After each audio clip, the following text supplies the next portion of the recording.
What's going on, guys? Just doing a video on the knife industry and where do we go from here. And we have some American-made knives here, and we got some Chinese-made knives here. And we have a little bit of history of where I've been buying knives for a long time and seeing changes in the market. And I've seen knife companies side with going to China to get better prices and knives made for pennies on the dollar, and they get all the profits. And then you've got American made knives where the knife companies are still made in America and all the parts are made in America, and of course they cost a little bit, well, a lot more, because we don't undercut everybody, because we have trade, and we have regulations on that trade to where we're not allowed to be, I guess you would say, malice towards another company. You have to be price competitive in the market in the US. But then you've got the US allowing China to deport knives into America at pennies on the dollar, and they're not allowed to be competitive. They can price their stuff at any price they want. And then you've got American companies selling out to China manufacturers to make their knives because they can reap 500% profit in intake by importing knives made from China and making total profit versus making the knives themselves in the US. It's kind of a tough topic, and it's kind of, do you live the American dream, or do you sell out to China and make a bunch of money while it lasts? And that has to do a lot with the tariffs and America trying to fight back for allowing that to take place for so long. Because by allowing manufacturers from China buying up American ideas and them selling out to China, it hurts the rest of the American industry.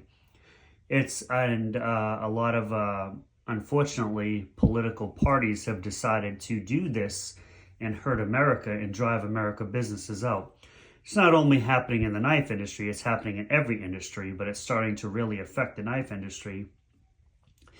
And then you see companies like this guy right here, Chavez, who sold out to China.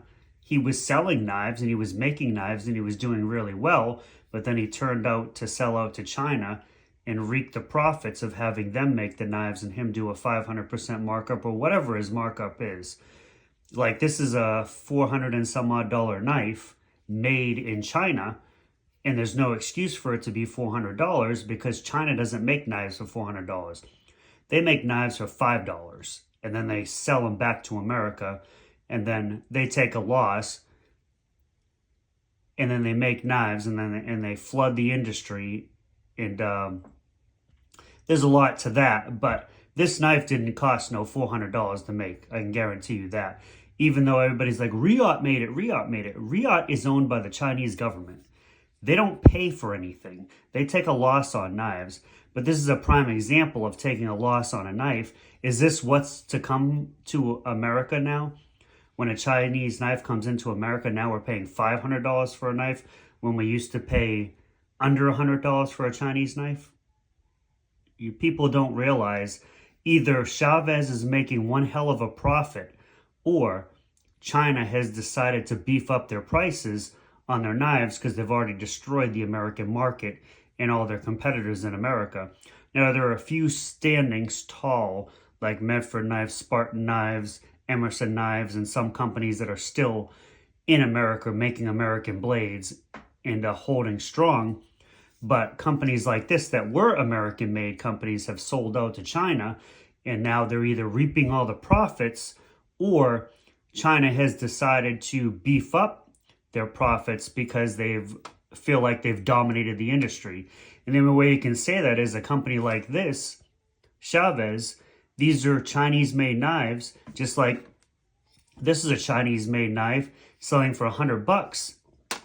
This is a Chinese-made knife selling for under $200, all titanium S35V, and you've got it selling for $200 in the US. This knife has a hell of a lot more materials and a hell of a lot more structure than this Chavez knife. Then how is Chavez $500 and that's only $200? How is this $100 from Spyderco Knives, titanium scales, a good steel, versus this one without the titanium scales selling for 180 bucks? That's 100. And to get this knife in the position that get this knife in the shape that it's in right now with the titanium scales costs you $260 versus this knife right here coming just like it is with titanium scales. Titanium scales, some stainless steel, and a blade, $110. Stainless steel scales, titanium, and then a good steel for $260. So is this what's to come from China, working with an American company like Chavez, where he jacks the prices way up? I mean, what is that? What kind of markup is that? Another example is Cold Steel, but Cold Steel has been pretty competitive with Chinese knives. You know, their knives are really good. This is an old Cold Steel knife. They don't even sell this Recon one with this lock setup anymore because there was some controversy on that.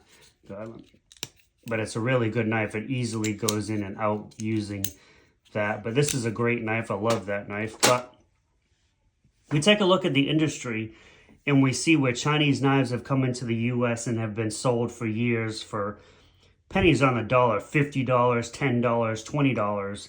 You know, these are all made by the same manufacturers, and they come into America, and then you have other companies giving China designs and then keeping their names on the knives. China makes the knives, sends them into the U.S., and they sell them for whatever they want. And it looks like Chavez has really beefed up the prices, or China is starting to fight back and boost the prices to make a profit because they feel like they have dominated the American industry, which in a way they kind of have, because they've kind of put a lot of American companies out of business. But you still got a few fighting, like Medford Knives, Spartan Blades, Emerson. There's a long list of knives, but those are some of the ones that are like Merc Works and some of these companies that are still going strong. And unfortunately, their prices are way higher because we're talking about knives that are made in the U.S. with the products and the materials that I would like to have in a knife are all around the $500, $400 range. And then you've got China, of course, can deliver the same materials for $100, $50. And this guy right here, I don't know why people fell in love with it. He was a great knife maker, don't get me wrong. But I don't like how he went from US to China and expects the same prices for his knives when it's not even being made in America anymore. And he's giving you a Chinese product, but he wants American prices. I don't get that, and I don't understand. I've checked out the knives. I've compared them to American-made knives. I don't think they're any better. I don't think they're any greater. I think they're probably on the same level, but I feel like he sold out to China because you're destroying your competitors in the U.S. You're basically saying, you know what, I give up on U.S., but I'm gonna sell my design to China, and then I'm going to turn around and sell it for the same price I would sell it as an American-made product. Now, does that keep the playing field good on America? Yes, it does. It does, because now you've introduced a Chinese product to America, but you kept the prices real. You know what I'm saying? What it would cost to make this knife in America? It's kind of on the up and up, but he didn't make it in America. He sold out to China, had them make it. He brought it back into America, and now he's pricing it at American price. So do you agree with that? Or do you say, you know, is that good for America, or is that bad for America? I think it's bad for America. You know, if you support America and you should be supporting America if you live in America and you want this country to remain a country and be a country, you should be supporting it. You know, and if you don't want to support it, you know, that's your God-given right, whatever. But I just see the knife industry failing and failing and failing, and American companies going down.